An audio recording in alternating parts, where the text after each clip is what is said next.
खैर, इजराइल के नए मोसाद प्रमुख ने कथित तौर पर उन 2 वरिष्ठ अधिकारियों को बर्खास्त कर दिया है जिन्होंने इस्लामिक रिपब्लिक ऑफ ईरान को गिराने की योजना बनाई थी। वह योजना जिसने डोनाल्ड ट्रंप को फरवरी में ईरान के साथ युद्ध करने के लिए राजी किया था। तो वो योजना असल में कैसी दिखती थी? खैर, इजरायली और अमेरिकी हमले उत्तर पश्चिम में ईरानी सुरक्षा बलों को निशाना बनाते और ऐसा करते हुए इराक से ईरान की सीमा पार करने के लिए कुर्द लड़ाकों के लिए एक गलियारा खोलते और फिर हजारों युवा कुर्द उनके साथ जुड़ जाते, जिससे एक बड़ा विरोध आंदोलन शुरू होता जो तेहरान तक फैल जाता और इस्लामिक रिपब्लिक को गिरा देता। अब जिस व्यक्ति को वे जाहिर तौर पर शासन बदलने के लिए लाना चाहते थे, वह पूर्व कट्टरपंथी राष्ट्रपति महमूद अहमद अहमदीनजाद थे। हालांकि ये योजना सफल नहीं हुई। लीक, तुर्की की लॉबिंग और कुर्दों की अनिच्छा ने कथित तौर पर कुर्दी हिस्से को खत्म कर दिया। ट्रंप के CIA प्रमुख ने बाद में पूरे शासन परिवर्तन की भविष्यवाणी को हास्यास्पद बताया और इस योजना के वास्तुकार अब कथित तौर पर मोसाद में ही रहेंगे, लेकिन बहुत अलग भूमिकाओं में। तो हमारे साथ जुड़ रहे हैं कुर्द राजनीतिक विश्लेषक हलीम मतपलानी। इस रिपोर्ट के अनुसार हलीम मत, यह योजना जमीन पर ईरानी कुर्द बलों पर निर्भर थी, जिन्हें इजरायली और अमेरिकी वायु शक्ति का समर्थन मिलता। मेरा मतलब है, हमने युद्ध के दौरान इस पर कई बार रिपोर्ट किया था, लेकिन क्या ये योजना कभी यथार्थवादी थी? सवाल के लिए धन्यवाद।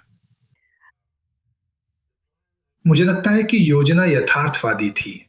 समस्या यह थी कि जिस तरह से इस योजना की कल्पना की गई थी, उसमें सबसे पहले कुर्दों की मांगों को ध्यान में नहीं रखा गया था। और ईरान की सच्चाई यह है कि कुर्द एक महत्वपूर्ण आबादी हैं, लेकिन वे कभी भी अपने दम पर शासन को गिराने में सक्षम नहीं होंगे। मुझे नहीं लगता कि योजना असफल हुई है। मुझे लगता है कि अभी भी ये कहना बहुत जल्दी है और लोगों का ये उम्मीद करना कि शासन कुछ महीनों में ही गिर जाएगा शुरू से ही अवास्तविक है। लेकिन ये सोच कि कुर्द वे अपनी भूमिका निभा सकते थे, वे अभी भी वो भूमिका निभाने के लिए तैयार हैं। लेकिन ये उम्मीद करना कि वे ईरान के शासन के मुखिया को हटा देंगे और व्यवस्था भीतर से ढह जाएगी और विद्रोह शुरू हो जाएगा, मुझे लगता है कि यही वह रणनीतिक धारणा थी जिसने विद्रोह की शुरुआत को रोका।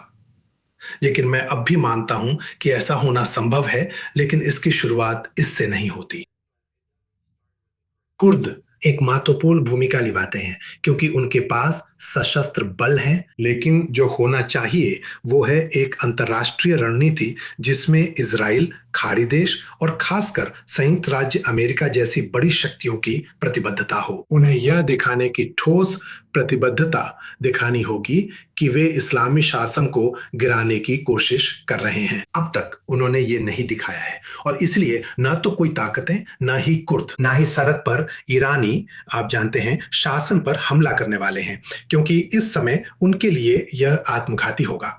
वे बस किसी तरह बचे रहने की कोशिश में हैं और बिना किसी अंतर्राष्ट्रीय समर्थन के उनके लिए यह आत्महत्या जैसा होगा, उस तरह से शासन के खिलाफ जाना। तो आखिरकार इसमें किसकी गलती थी? मेरा मतलब है, जाहिर है इस योजना के 2 मुख्य वास्तुकार, जिनके बारे में माना जाता है रिपोर्ट्स के मुताबिक कि उन्होंने नेतन्याहू को मनाया था कि वे फिर, आप जानते हैं, इस योजना को ट्रंप के सामने रखने वाले लोगों को अलग अलग पदों पर भेज दिया गया है, उन्हें उनके पदों से हटा दिया गया है। लेकिन आपको क्या लगता है कि आखिरकार इसकी जिम्मेदारी किस पर आती है? देखिए, मुझे नहीं लगता कि हम किसी एक व्यक्ति या संगठन पर उंगली उठा सकते हैं और कह सकते हैं कि आज हम जहां हैं उसके लिए वही जिम्मेदार है। मुझे लगता है कि आखिरकार ये गलत आकलन का मामला है। आप जानते हैं हम शासन के पतन को कैसे देख सकते हैं और हमारे पास किस तरह की व्यवस्था है। मुझे लगता है फिर से ये उसी गलत आकलन और गलतफहमी पर जाता है। आप जानते हैं, जैसे ही आप सांप का सिर काट देते हैं, यूं कहें, तो सब कुछ अपने आप शुरू हो जाएगा। सही है। और ऐसा नहीं हुआ है।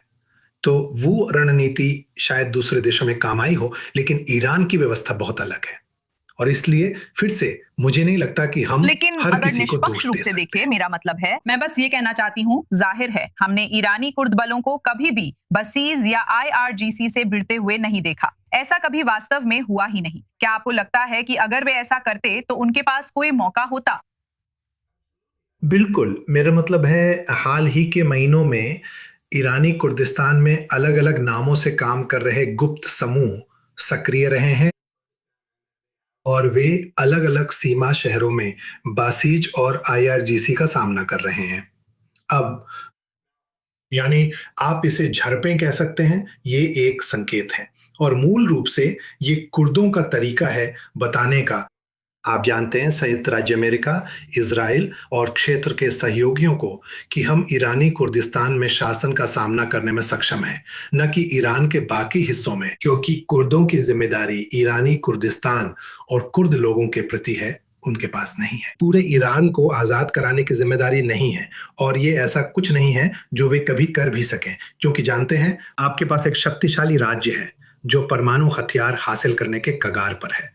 वे अकेले ऐसी ताकत को हरा नहीं सकते, लेकिन अगर अंतर्राष्ट्रीय समुदाय की ओर से गंभीर प्रतिबद्धता हो, जैसा कि हमने इराक में सद्दाम हुसैन के खिलाफ देखा था, तो मेरा मानना है कि न केवल खुद शासन का सामना करने के लिए गंभीर प्रयास करेंगे, जरूरी नहीं, बल्कि केंद्र में और खुद शासन के भीतर भी आप गंभीर टूटन देखना शुरू करेंगे। आप जानते हैं, टूटना शासन के अंदर के लोग सत्ता से अलग हो जाएंगे, क्योंकि वे समझना शुरू कर देंगे कि यह शासन पतन के कगार पर है और अंतर्राष्ट्रीय समुदाय अब क्षेत्र में उनकी आक्रामकता को बर्दाश्त नहीं करेगा।